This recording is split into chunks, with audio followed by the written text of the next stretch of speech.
आज आम आदरणीय प्रदेश कांग्रेस कमिटर सभापति श्रीजुक्त भक्त दास परामर्श क्रमे एवं आमर एआईसीसी इंचार्ज श्रीजुक्त लालजी भाई देसाई मार्गदर्शन रे अनुसूचित जाति अनुसूचित जनजाति पछुआ वर्ग एवं संख्यालघु कांग्रेस एक मिलित बैठक एठारे अनुष्ठित हो जाइछि। आगामी दिन में कांग्रेस दल को मजबूत करने एससी एसटी ओबीसी एवं माइनॉरिटी ये चारोटी विभाग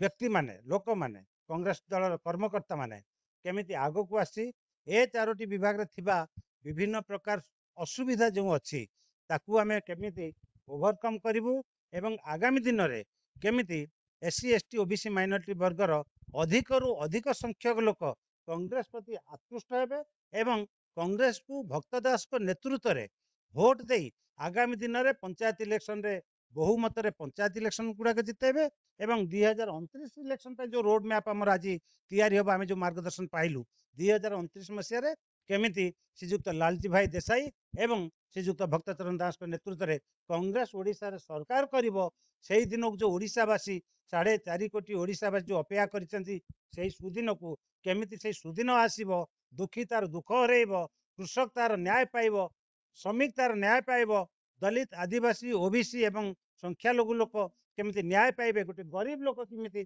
तार हक पाइबो सेही दिन को समस्त आम अपेक्षा करिचु एवं आज मीटिंग रे आमर जहाँ हमको मार्गदर्शन मिलला सेही मार्गदर्शन विषय रे आम माने वर्तमान बसिचु वर्तमान तार रोड मैप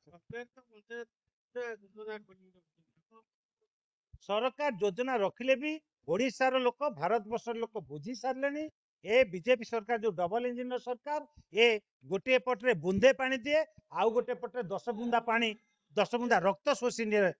मनीष शरीर तेणु एक ओडिशावासी जानी सारे भारतवासी जानी सारे एमानकर जो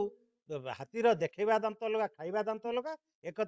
समस्त भारतवासी तथा राज्यवासी जानी सारे एमान मिछ एमान बाहापिया कथबार्ता बेसी दिन चलो ना निश्चय 29 मसीह